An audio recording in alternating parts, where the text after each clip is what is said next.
Mohamed Hassan is one of our colleagues. He's postdoc in the laboratory working with Yvon Madé and Weipeng Wang.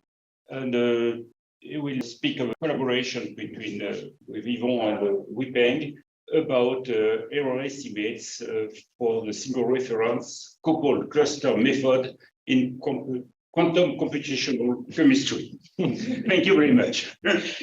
Merci beaucoup pour l'invitation et pour l'introduction, professeur Fatham. C'est un grand plaisir et un honneur pour moi. Malheureusement, je ne parle pas bien le français et donc, avec votre permission, je vais continuer en anglais. So I really apologize for this, but yeah. Okay, so what I'm going to present today is some joint work that we are doing with other members in the lab. So this is, of course, joint work with Yvon and also with a PhD student of Yvon's, Yipeng, who is here in the audience. And as you can tell from the title, so the application area for this work is going to be quantum chemistry. So this is not exactly a very traditional application area for numerical analysis. So what I'd like to start with is some big picture stuff. So what is quantum chemistry? What are the problems in quantum chemistry? Why is it interesting? Why should you care? So the essential idea of quantum chemistry is that we would like to obtain a quantitative understanding of the properties of matter at the atomistic scale. So at the level of electrons, neutrons, and protons, using the principles of quantum mechanics. Okay, so what does that mean? So this could be something relatively simple, like trying to understand why a metal like copper or aluminum conducts electricity while something like silicon does not. Or it could be something considerably more complicated. So for example, you could be a molecular biologist and you could look at this molecule of chlorophyll and you could ask yourself, okay, why does this thing work as a good harvester of electricity, of light? Why does it absorb light in the blue and the red spectrum and it does not absorb light in the green spectrum? So in other words, why are plants green? Or you could be a material scientist and you could ask yourself, why is it that if I take 2 layers of graphene, so this magic 2D material that is so popular these days, I take 2 layers of graphene, I stack them on top of each other and I twist them with a little bit of an angle, and all of a sudden I get a superconductor. So why is this happening? So as you can imagine, there's a lot of application areas for quantum chemistry and it's big business in scientific computing. So just to give you an idea, here are some statistics from the 2021 annual report of the Swiss National Supercomputing Center. And this is a breakdown of supercomputing resource usage by discipline. And what you see here is that nearly 30% of supercomputing resources in Switzerland were used by simulations involving either chemistry or material science. Now, of course, not all of this is quantum chemistry, but it still gives you an idea of how important the field is in scientific computing. Now, given this importance, it's perhaps a little surprising that there are by and large, error bars in quantum chemistry. So you can sit down today on your laptop, you pull up your favorite quantum chemistry code, you run a small simulation to get the lattice constant of silicon, or for example, the bond angle in a water molecule, and you get some numbers, but they don't come with any kind of certification. They don't come with any kind of error bars that tell you how much you should trust these numbers. So for a field that has so much application, this is kind of curious. Like, why is this happening? And I think a partial answer to this question comes from, or can be found on this slide. So this is a very interesting comparative study. So what we're going to do is we're going to take some keywords, some scientific keywords, and we're going to input them into Google Scholar and into MathSciNet to get an idea of the total scientific literature in these fields and then the mathematical subset thereof. And the 3 keywords we're going to pick are, number 1, Navier-Stokes, as being representative of a very classical applied math kind of engineering field, and then 2 keywords from quantum chemistry. So one of them is density functional theory. So this is kind of the workhorse of quantum chemistry, the most popular method. And then the other one is coupled cluster, which is the topic of my talk today. So you take these 3 keywords, you put them into Google Scholar, you see that for Navier-Stokes, you get about 1 million hits, which seems fair, so it's a pretty big field. What is surprising for me was that density functional theory actually gives you 2 million hits. So there's an even bigger scientific literature on density functional theory a priori than on Navier-Stokes. And for coupled cluster, it's a bit smaller, but you still get a very respectable 100,000 hits. But now if you take the same keywords and you input them into MathSciNet, a completely different picture emerges. So for Navier-Stokes, there's about 12,000 hits on MathSciNet, which is about 1% of the total scientific literature.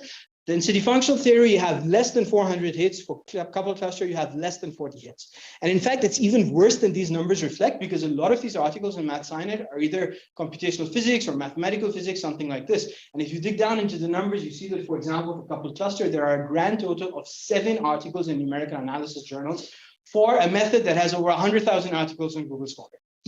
So of course, it makes sense that there are no error bars in quantum chemistry because the analysis just hasn't been done yet. So one of the aims of our group here, so the work we do with Yvon and with our collaboration partners and other labs in Paris, is to certify and validate the state-of-the-art numerical methods that are used in quantum chemistry today. And in many cases, given the state of the mathematical literature, this just means completing an a priori error analysis for these numerical methods. And in this particular talk, I'm going to give you results that we're able to obtain on one particular numerical method. So this is the coupled cluster method, which is used to do electronic structure calculations. So electronic structure is a kind of subfield of quantum chemistry, and coupled cluster is a method that we do use there. So this is the outline for the rest of the talk. So I told you that coupled cluster is a method for doing electronic structure theory. So what exactly is electronic structure theory? What are the problems in electronic structure theory? What does it look like? I'm going to start there, and then I'm going to move on to the mathematical formulation of the CC equations. So how exactly do we get the coupled cluster method? What do the equations look like? What do we want to do? And then I'm going to present a little bit the existing a priori error analysis for coupled clusters. So this is mostly because of Reinhold Schneider in Berlin. He's the one who pioneered all of this.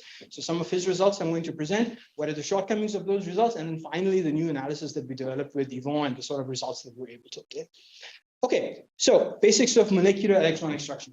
So the setting of molecular electronic structure theory is that we consider an arbitrary molecule. We assume that it's made of some electrons and some nuclei, the nuclei meaning protons and neutrons. So this cartoon that you see over here on the right, so this is an image that most people must have seen at some point in their lives. So this is the setting of electronic structure that I'm going to talk about.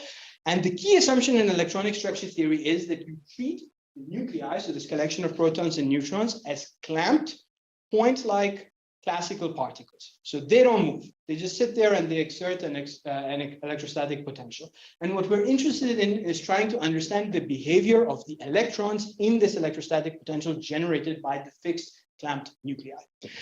Now, if you want to come up with the quantum description of the behavior of the electrons, so this is described, the quantum state of the electrons is described by an object called a wave function, which I denote here by psi.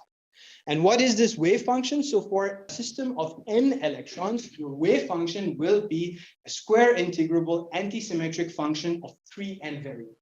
So this space that I've written down over here. So now let's be a little bit more concrete. So let's assume that we have one molecule that has n electrons at positions xj, and it has m nuclei at positions x alpha with charges denoted by z alpha. So then this electronic wave function that we want to find, which is the object that describes the state of the electrons, this is in fact nothing else than a solution to an eigenvalue problem. And what is this eigenvalue problem? So this eigenvalue problem is known as the electronic Schrödinger equation. So it's an eigenvalue problem involving this complicated looking operator over here, which is called the electronic Hamiltonian. So there's a lot of summations going on. There's a lot of things going on, but let me just give you a brief physical interpretation of each of these terms. So the first term that you see on the left, the term involving the Laplacian, this is meant to model the kinetic energy of the electrons. The second term you see involving the Z alpha and the X alpha, this is meant to model the electrostatic attraction between the nuclei, the fixed nuclei on the one hand, and the electrons on the other. And the third term you see involving the Xi and the Xj, this is supposed to model the electrostatic repulsion between the different electrons. So you put all of these terms together, you get this operator that's called the electronic Hamiltonian, and the electronic wave functions that we are seeking, which describe the state of our electrons, are eigenfunctions of this operator. And just mathematically, this operator has a domain, which I denote here by H2 antisymmetric R3n. So it's square integrable functions of 3n variables that are antisymmetric, and we impose enough regularity to make sure that this Laplacian, when you apply it, you get something that has a finite kinetic energy. Just one comment. So obviously, we can extend the domain of definition. So we can extend this operator to a bounded linear map between H1 antisymmetric R3n to H-1 antisymmetric R3n. This is completely standard. Okay, so what is the core problem in electronic structure theory? Of course, we would like to do many things, but to start with, the basic problem in electronic structure theory is to somehow approximate efficiently and accurately the lowest eigenvalue of this operator that I just showed you before, the electronic Hamiltonian. So we would like to approximate this lowest eigenvalue, E star EGS. And we'd like to do this efficiently and accurately. Now, you might think to yourself, okay, at the end of the day, this is just a linear eigenvalue problem. So what's the big deal? You do a Galerkin discretization and you get something. So indeed, you can do that. You can start with the function space, the underlying function space, which is H1 antisymmetric R3n. You introduce a finite dimensional approximation of this. So you introduce a finite dimensional approximation space. So one rather standard way to do that is to start with K L2 orthonormal functions in H1 of R3. So you start with K L2 orthonormal functions in H1 of R3, and then you define a set which I denote here by B and K. And this is the collection of all functions which can be written as a wedge product of these psi j functions, right? And we impose a certain ordering just to make sure that we don't do any double counting. And functions of this form, these are indeed functions that live in H1 antisymmetric R3n. So now you can define a finite dimensional approximation space of your infinite dimensional function space by just taking the span of all functions of this form. Okay. So I call this a finite dimensional approximation space VK. And this, of course, now gives you a very well-defined Galerkin scheme. So you just look for the minimum eigenvalue of your electronic Hamiltonian, and you look for the eigenfunction of your electronic Hamiltonian within this finite dimensional approximation space. Okay, all well and good. You have very nice error estimates. You know that as k goes to infinity, everything converges to the exact eigenvalue that you're seeking to solve. What is the problem? Well, the issue is that very quickly you realize that actually the dimension of your approximation space, so this VK, this grows as k choose n. So just a very small back of the envelope calculation. I assume everyone here drinks coffee. You take one molecule of caffeine. This has 102 electrons. You assume that you are taking 3 functions per electron. So now you have k equals 306.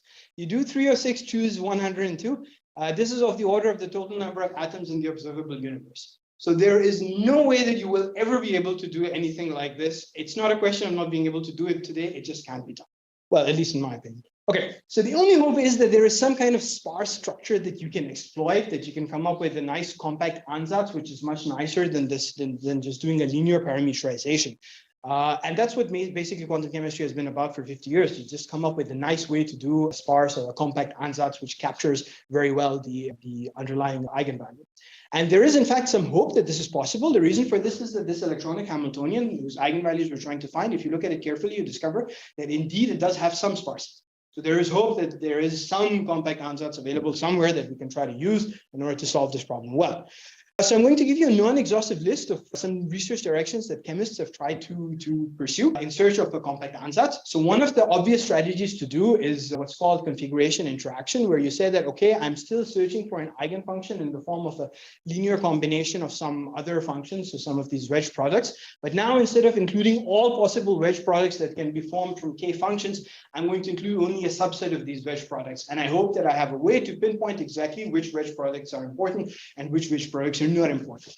Okay, so this leads to the idea of configuration interaction. There's been a lot of work on this. If you're interested, at the Laboratoire Chimie Théorique, there's Emmanuel Genet, who's an expert on this. So I'm sure he'd be interested in talking to you.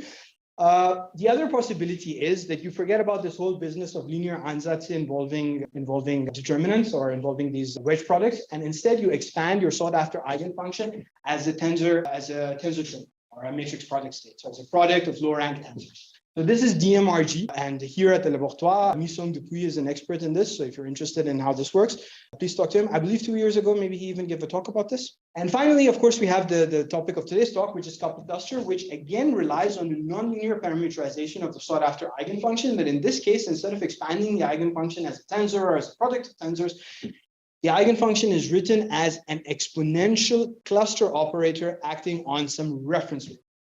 So what this means, we'll see in a few minutes, but the key thing to remember at this stage is that it's a nonlinear ansatz, depending on an exponential of something which acts on a reference wave function. Okay, obviously other electronic structure methods also exist, like DFT, quantum Monte Carlo, and so on, but these are quite different from the subject of today's talk. So what do we know about the coupled cluster method? So a few remarks before I give the form of these equations. So coupled cluster is basically used to do high accuracy simulations in quantum chemistry. So there are versions of coupled cluster, like a specific choice, which is regarded as somehow the gold standard in quantum chemistry because it seems to offer the best compromise between high accuracy on the one hand and reasonable computational cost on the other. So it's not cheap to do, but the cost is not super high. And for this reason, these days, mostly it's used for benchmarking purposes. So you develop some less accurate method, you want to see how good it is, you compare it with coupled cluster. Or these days, there's also a lot of work being done on machine learning and using deep learning to kind of fit things. And there you need high quality reference data. Again, you use either a coupled cluster or you use maybe some highly accurate quantum Monte Carlo simulations.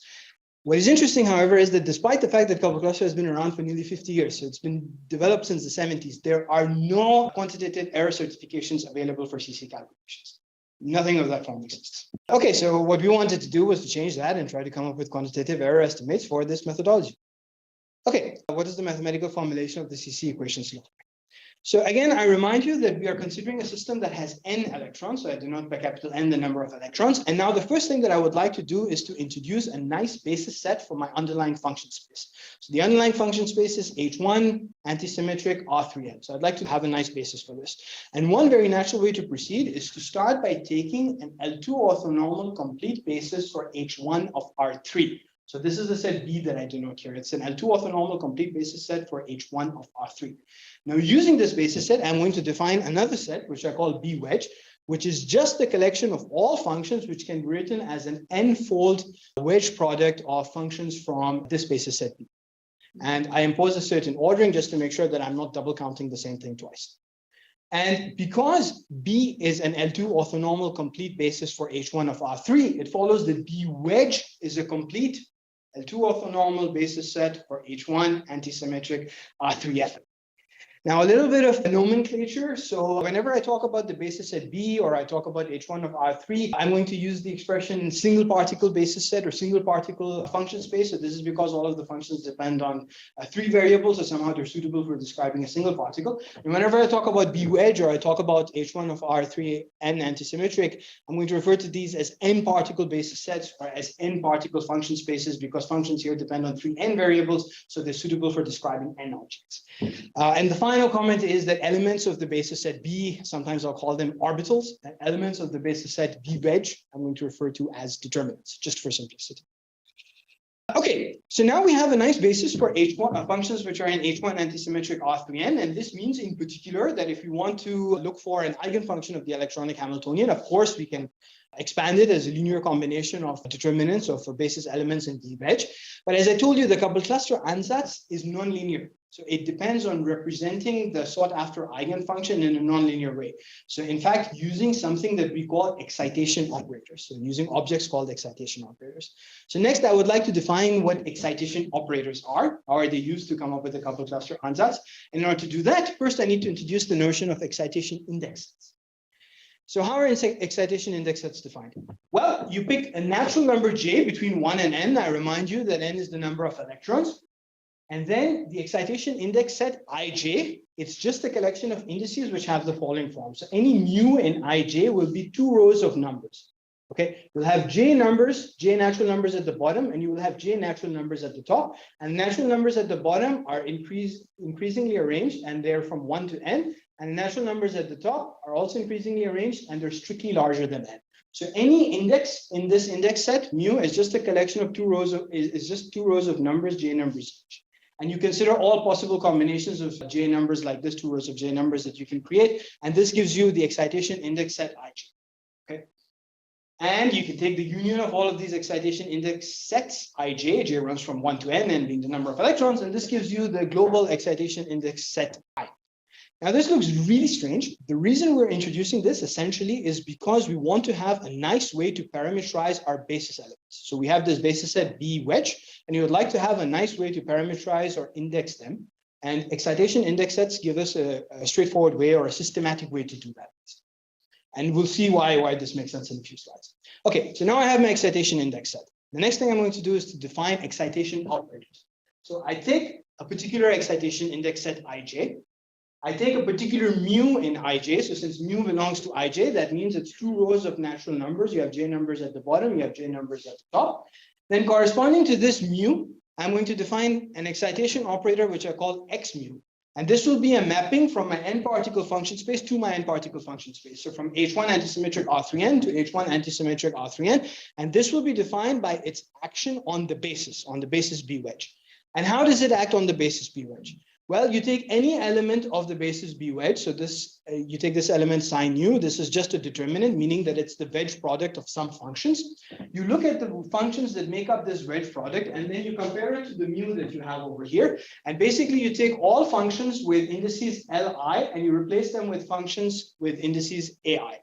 So it's a kind of replacement that you're doing through the action of this excitation operator. So you take in a determinant, you replace some of the orbitals that are used to construct the determinant, and then you get a new determinant as the output. That's all an excitation operator is doing. And just to give you an example of how what this action looks like. So let's take a particular excitation index mu, which is in I2. So it's just two rows of two numbers. In this particular case, it's 1, 3, 12, 13. So you construct the excitation operator corresponding to this mu, and then you apply it to any determinant. In this particular case, I apply to the determinant that is constructed by taking the first n orbitals. So it's psi1 wedge, psi2 wedge, so on up until psi n wedge.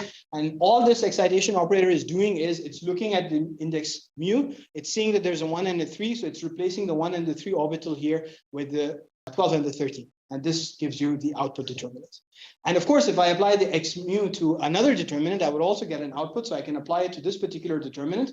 So I apply it this way. And now I see that in this particular determinant, there is no 1 and 3. So I can't do any swapping. And that's why I get a 0. So that's all excitation operators are doing. They're just swapping out particular orbitals and giving you new determinants as an output. So why do this complicated construction?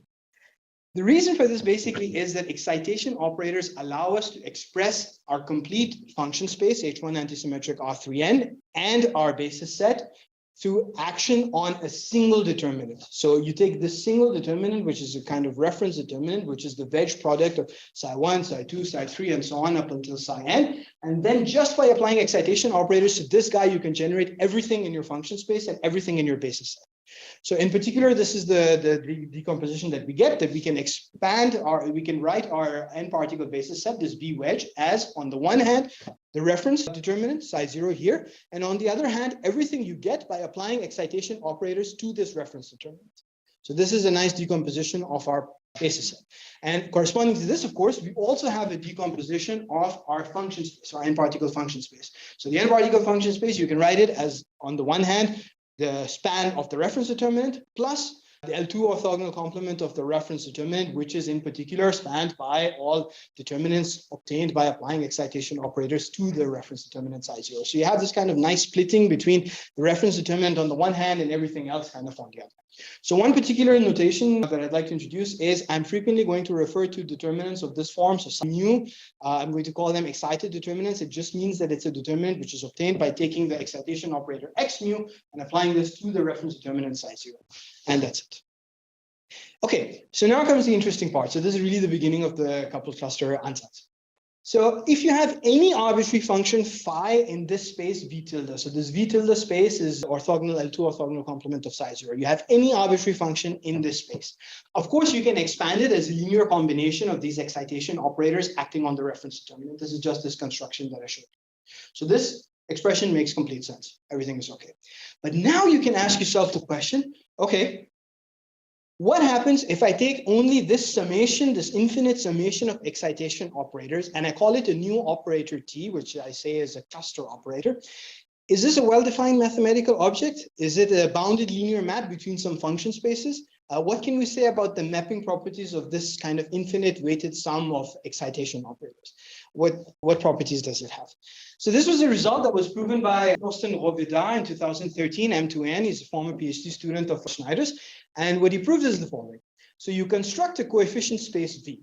This consists of all coefficients, this consists of all sequences such that if you use that sequence to construct a wave function, so you take that sequence and you construct an infinite summation of determinants, then the resulting wave function should be in H1. So it's a kind of regularity assumption that you impose on sequences. So you take this coefficient space, you equip it with the natural inner product and the natural norm. And then you consider cluster operators which are formed by taking sequences in this space. So infinite summations of excitation operators involving sequences in this space. Then you can prove the following continuity results of the resulting cluster operators. Number one, you can prove that any cluster operator T is a bounded linear map from H1 antisymmetric R3n to H1 antisymmetric R3n. Number two, you can prove that the L2 adjoint of any cluster operator is also a bounded linear map from H1 antisymmetric R3n to H1 antisymmetric R3n. And finally, you can prove that, in fact, you can extend any cluster operator T to a bounded linear map from H-1 R3n to H-1 R3n. And in particular, this means if T is a bounded linear map, so this means in particular that you can define the exponential of this cluster operator T.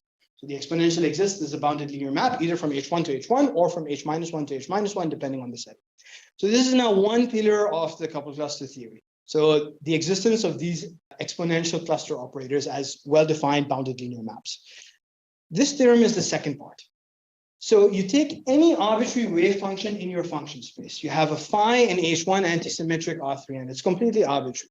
But you assume that this phi is intermediately normalized. meaning that if you take the inner product of this phi with your reference, you get exactly 1. So this is what we call intermediate normalization. So any arbitrary phi which is intermediately normalized. Then what you can prove is that there exists some cluster operator, t, depending on some coefficient vector small t, such that you can express phi as exponential of this cluster operator acting on the reference. So meaning that any arbitrary wave function which is intermediately normalized has an exponential parameterization of this form using these complicated objects called cluster operators and excitation operators and so on. Okay, and this means in particular that if you are looking for an eigenfunction of the electronic Hamiltonian, which is also intermediately normalized or even intermediately normalizable, then there exists some cluster operator depending on some coefficient vector T star, which we don't know what it is, but there exists some at least, such that you can write your sought after eigenfunction as exponential of T of T star acting on psi. Okay, so this now leads to the coupled cluster ansatz. So why? So we have these two pillars, but why is this useful? Well, let's now do a small calculation. So assume that psi star is now some intermediately normalized eigenfunction of your electronic Hamiltonian with an eigenvalue E star. So then by definition, E star psi star is equal to the Hamiltonian applied to psi star. So this is perfectly fine. The fact that psi star is intermediately normalized means that you can expand it as an exponential. So there exists some cluster operator T of T star such that psi star is equal to exponential T of T star acting on psi 0. So you have this just plugging in definitions. Now what you do is you apply the operator exponential of minus T of T star to both sides of this equation. So what happens? The left-hand side, the exponentials drop out. So you just get the eigenvalue times the reference determinant. And on the right-hand side, you get a similarity transformed Hamiltonian acting on the reference. And now you use the fact that you have a basis, B wedge, which consists of L2 orthonormal functions. And you just take this equation and you test this against the different elements of your basis. So you get the following equations. If you test this equation with psi 0, then on the left, you will just get an E star, and on the right, you will get a complicated expression involving a duality pairing and this similarity transformed Hamiltonian. But if you take the same equation and you test it with any excited determinant, the left-hand side will be 0, and the right-hand side will be a similarity transformed Hamiltonian acting on the reference determinant tested against an excited determinant. And this is really what the coupled cluster equation is. So you're trying to find a T star which satisfies an equation of this form for any excited determinant. So this is what I have written down here. So the coupled cluster equations, the infinite dimensional continuous coupled cluster equations. The idea is to find a T star, so a coefficient vector T star in this coefficient space that we introduced before, the V, such that if you construct the similarity transformed Hamiltonian using the exponential of T star, you apply it to the reference determinant, and then you test it against any excited determinant, you will always get 0. So this is the equation that you want to solve. You want to find a T star such that this equation is satisfied for every excited determinant. And if you are able to find such a T star that can do this, then of course you have also an expression for the corresponding energy, or the corresponding eigenvalue. Okay. So this equation can, of course, be written in a slightly nicer form, in a more succinct form, which might be more familiar to people who do nonlinear numerical analysis. So what we can do is we can introduce the so-called coupled cluster function. So this will be a mapping from the coefficient space V to the dual of the coefficient space. So this is V star. And it will be a mapping such that for any two sequences or any two coefficient vectors, T and S, the duality pairing between S and F of T is given by a duality pairing involving H1 and H minus 1. So on the left, you will have a wave function, which is constructed from the coefficients of the sequence S. And on the right, you will have this complicated similarity transformed Hamiltonian acting on psi 0. So you can use this as a definition of a function that we call the coupled cluster function. And it's just a mapping from, it's a nonlinear mapping, but it's a mapping from a coefficient space V to the coefficient space, or the dual of the coefficient space V star. And once you've introduced this, you can kind of hide all of the complexity of the coupled cluster equations and write down a very simple equation, which is you want to find a T star in your coefficient space V, such that for all coefficient vectors S, if you take the duality pairing of S with F of T star, you should get 0. And that's all you want to do in the coupled cluster method. So just find a T star which satisfies this nonlinear equation. Now, of course, this is an infinite dimensional equation. I haven't introduced any discretization of any kind. In practice, what we do is we solve the Gillerkin discretization of this equation. So what we do is we introduce a finite dimensional approximation space of this infinite dimensional coefficient space V. So we call it here, I call it VH.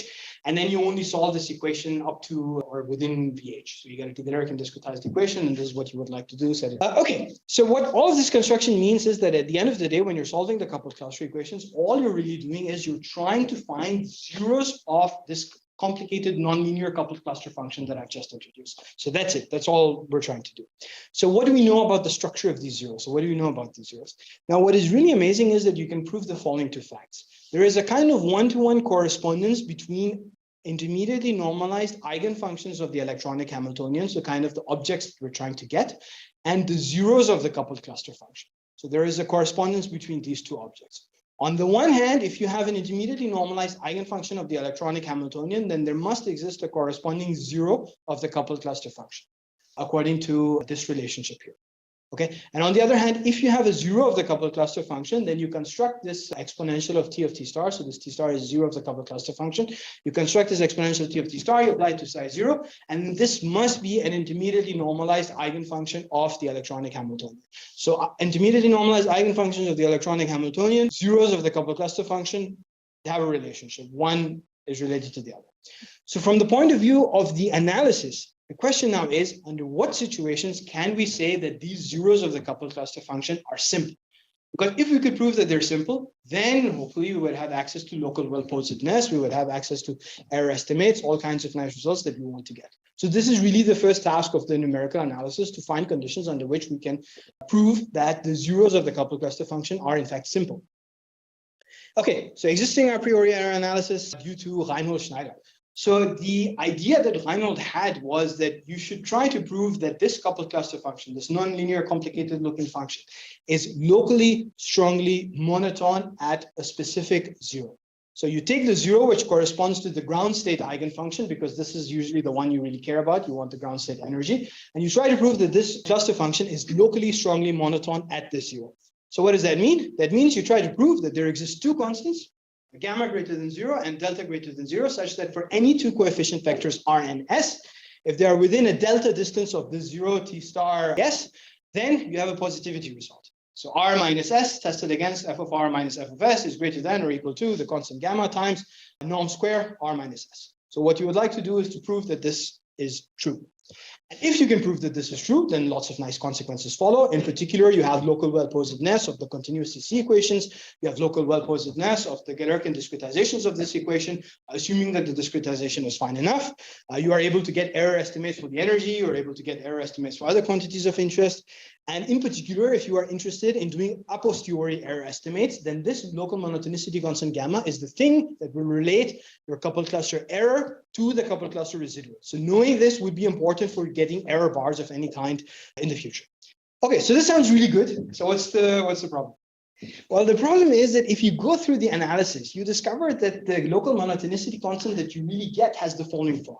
So it's a difference of two positive terms. You have a term in blue, which is a nice term, and then you're subtracting a term in red. The term in blue is a product of two constants. You have omega and alpha.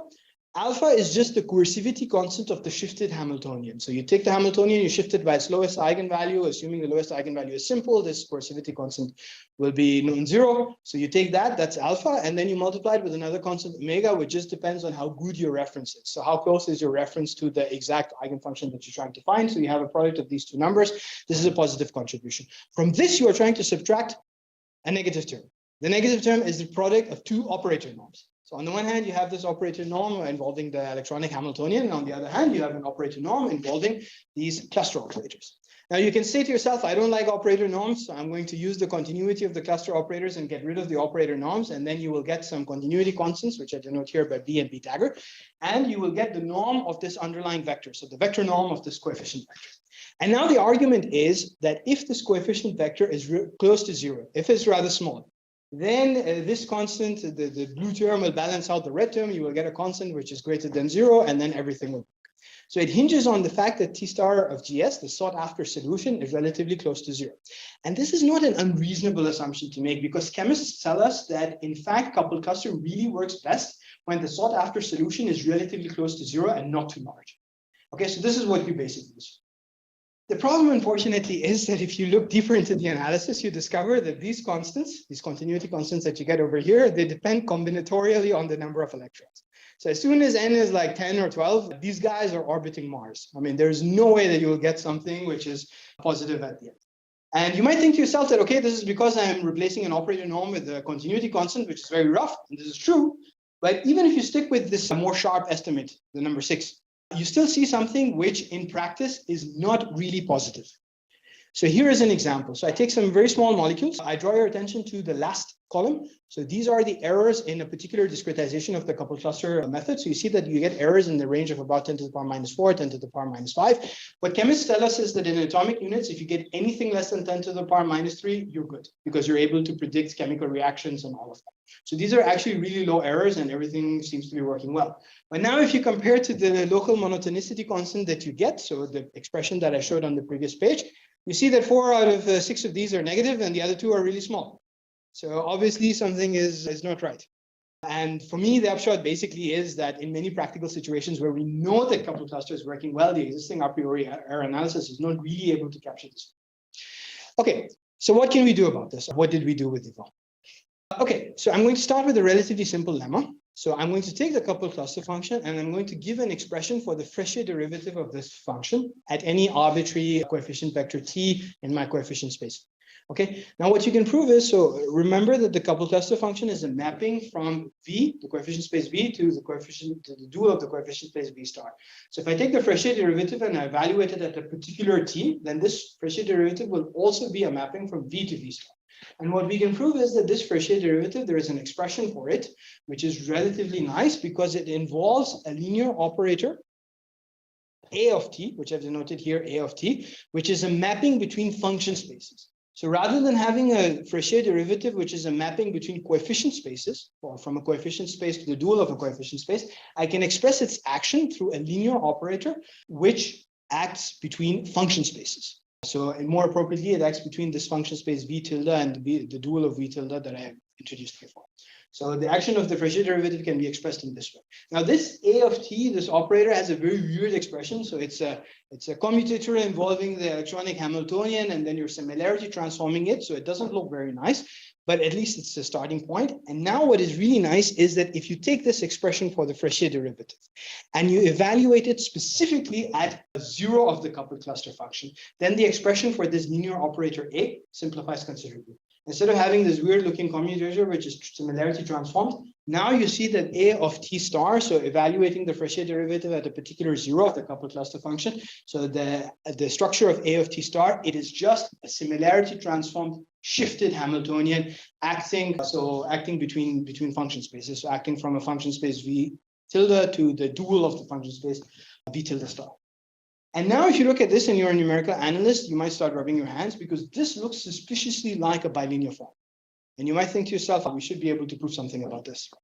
And in fact, if you look at this a little bit more carefully and then you see what the existing results are, you realize that in fact, proving that the coupled cluster function is locally strongly monotone is nothing else than proving that this operator A of t star is coercive.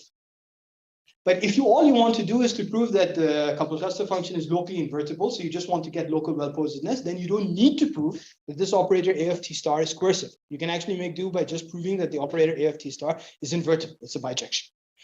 And one of the things we learned, or at least I learned in doing analysis for integral equations, is that many times it's much easier to prove an in-soup condition than it is to prove coercivity. At least for me it was. So this is basically what we tried to do. We took this operator A of t star and we tried to show that it's an invertible map. And it turns out that the analysis goes through. You can prove everything that you want to prove about this guy. And I will share some of the results that we were able to obtain. The assumption in all of these results is that the eigenvalue that we are looking for is a simple and isolated eigenvalue, which is not an unreasonable assumption, but without that, you can't do much. So these are the things that we were able to prove about this operator A of t star. So the first thing we were able to prove was that this A of t star is injective. So as a mapping from this function space V tilde to the dual of this function space, you can prove that this is injective. The proof, I mean, it's a complicated looking thing, but once you know the structure, once you know how it's defined, then in the end, it's not so complicated to do. And you can just use a proof by contradiction and end up proving that this guy is indeed injective. The second thing we could prove was that if you take the adjoint of this operator A of t star you can prove that this adjoint is a bounded below operator. So meaning that for any phi, if you take the adjoint A of t star dagger, you apply it to phi, there exists this constant, these two constants, which are explicitly characterizable, which are independent of phi, such that you have an estimate of this. So the standard bounded below results. And the proof for this, I mean, is really an in-soup argument in the end. Is you have to come up with a clever ansatz for what your test function should be. When you plug it in, you play around with it a bit, and then in the end, you show that you're able to get a nice result like this. And once you have these two results, so you know that the adjoint of this operator A of t star is bounded below. So this means that the adjoint is injective, and it means that the adjoint has closed range. You know that the original operator A of t star is injective. So by the Hahn-Banach theorem, this tells you that the adjoint also has dense range. So the adjoint is injective, it has closed range, it has dense range, and this means that the adjoint is invertible. And if the adjoint is invertible, then A of t star is also invertible, so you get it as a nice corollary. And you even get an estimate for the continuity constant of the inverse. Okay, so this is the result, this is the mean theorem that we're able to show. You take any zero of the coupled cluster function. If it corresponds to a simple isolated eigenvalue E star, then the derivative of the coupled cluster function at this particular point is invertible. You have an estimate for the inverse, for the norm of the inverse of this derivative in terms of the ratio of two constants. And we know what these constants are. So the first constant, the one that in the denominator, is nothing else than the in-soup constant of the shifted Hamiltonian, so H minus the eigenvalue. And the other constant is something involving operator norms of these exponential cluster operators. And once you know this, then you know that locally, at least, your coupled cluster function is invertible. So you can invert it locally and expect a locally unique solution. And in fact, we even have a residual-based error estimate. So for any TH, which is sufficiently close to a sought-after solution, you can bound the difference between, you can bound the error between TH and T in terms of these constants and the norm of the residual. So one comment that I'd like to make, so if you compare this result that we obtained with the result of Einholz, so this local monotonicity approach, basically what we've done is we've taken a constant, which is the difference of two terms, and we've replaced it with the quotient of two terms, the ratio of two terms. So there you might have the problem that one term suddenly becomes very large, and then you're subtracting a small term, a large term from a small term, so you get something negative. Here we don't have this problem. We always have the ratio of two non-negative terms, so the estimate always works. So that's why I feel that it's a sharper result. And here are some numerics. So we take the same molecules that we took before. These are the local monotonicity constants that we got. You see many of them are negative. These are the exact norms of the inverse of the Jacobian. And these are the estimates that we get from the constants that we've just computed. So you see that we're not so far off from the exact operator norm of this, the inverse of this fresh. Okay, so just a few final remarks about this. So in contrast to the local monotonicity approach, so our approach works regardless of the size of this vector T. We don't need to assume that it's relatively small. It will always work because it's the ratio of two positive terms or two non-negative terms. So that's one, I think, rather nice remark. And the other thing, of course, is that this methodology, so using a kind of invertibility result, using an in-soup condition, it can be extended to coupled cluster methods, which are aimed at trying to get excited eigenvalues. So the analysis, the local strong monotonicity analysis, it's really structured for looking only at the ground state eigenvalue. It doesn't work for any other eigenvalue.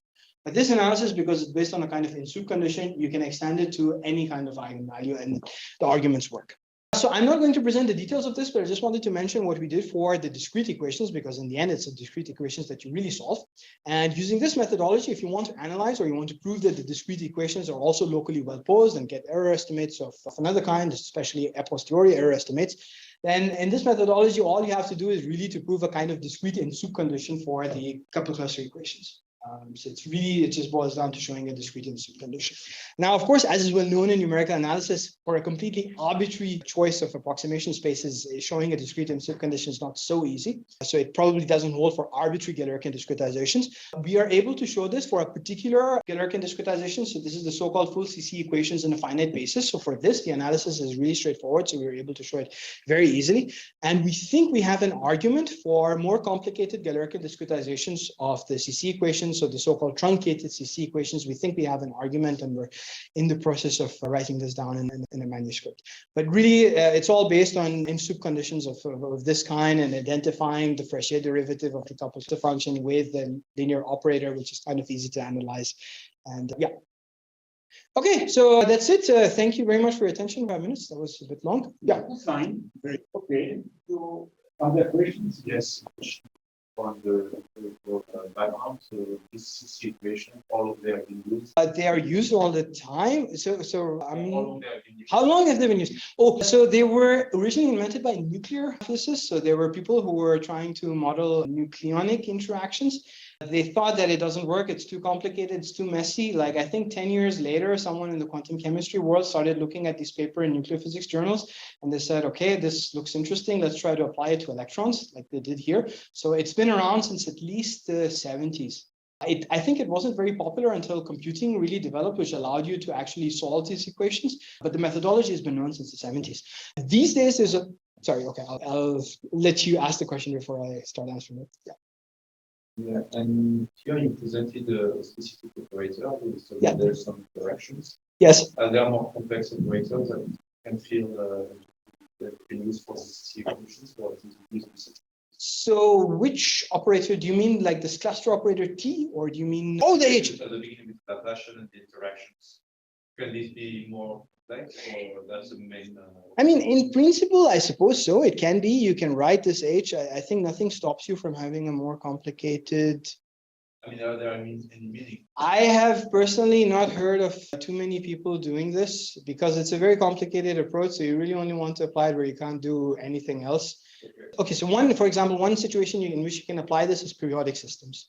So if you have crystal, for example, the Hamiltonian looks a little bit different. It doesn't look like this. And then you can also develop couple cluster for periodic systems. So you can apply it there. The Hamiltonian doesn't look like this because if you have an infinite crystal, I mean, you can't write an infinite sum of them, right? Like you have to interpret things a bit differently, and then, but you can still do a couple cluster there. Some people do that. Yeah. The position of the dice are fixed. Yes. And it's reasonable. I mean, okay, because there's difference of mass, etc. But in the evolution, it's clear that. So normally what you do is you fix, as far as I understand, you fix the position of the nuclei, you compute the energy that you get, then you move the nuclei a bit, you compute a new energy, and in this way you get a potential energy surface, and then this kind of tells you what the behavior of the system would be. Now, you could also say that you want to do time-dependent calculations. I think for that, probably, I'm really not an expert in that. I think you would probably have to do something different. In principle, there is a time-dependent Schrödinger equation, which some people look at, but I mean, this is already such a mess to solve that for the time-dependent problem, yeah, it's even more complicated. But at this level, at the time-independent level, it's really you fix the nuclei, you get particular energy, and then you change, and you get this potential energy surface, and this tells you more or less what's going to happen. Another question. So I would be expecting that at some point you tell me the error you commit with N, with this method, with CCC method. What is the status now on that? So the error you commit with? Yes, the numerical errors. If you take a basis. This is, we have no idea, because it's impossible to get the exact energies. So you take a basis, and just being able to compute the energy in that basis is difficult enough as it is. But to know what happens when you take the size of the basis going to infinity, the chemists don't care. They're happy just to get the error in that basis, just to get the energy in that basis. And for us, I mean, I think computationally it's except if you have a very small molecule, like maybe a H2 molecule with only 2 electrons, maybe in that case you can do something like this. But for anything reasonable, you can never take the size of your basis going to infinity. You can't really compute this. You can take bigger and bigger basis sets to get an idea of what the energy should be, but you don't really know what the exact energy is. Some people do this, they take bigger and bigger basis sets, but it's not really an asymptotic argument because the larger size of the basis set they take, maybe K is equal to 40, or maybe K is equal to 30. So I don't know if you can consider this really an asymptotic. So they want to compute energies with which kind of accuracy? 1 to 10 or? 10 to the power minus 3. Basically, in atomic units, they want to get 10 to the power minus 3 accuracies. Yeah, so about 3 digits. Because the energies themselves, so the problem is that typically the thing you care about is not the energies themselves, but rather the energy differences. So the energies themselves are rather big. And in fact, if you do a rank 1 approximation, you do this method that's called Hashifock, you get 90 or 95% of the energy correctly. But the problem is that because people really don't care about the energies themselves, but rather the differences, here you have to go to a much higher accuracy. So it's about 10 to the power minus 3 that you need to get down to. The differences between which? For example, the lowest ground state eigenvalue and the next one. And this, yeah. you need much higher accuracy. I think so. The chemists know about this, but basically what happens is you can't predict like bond formation. You can't predict whether you get a stable molecule or not, stuff like that. Are there questions online, by the way? Anybody online? No more questions. Thank you again.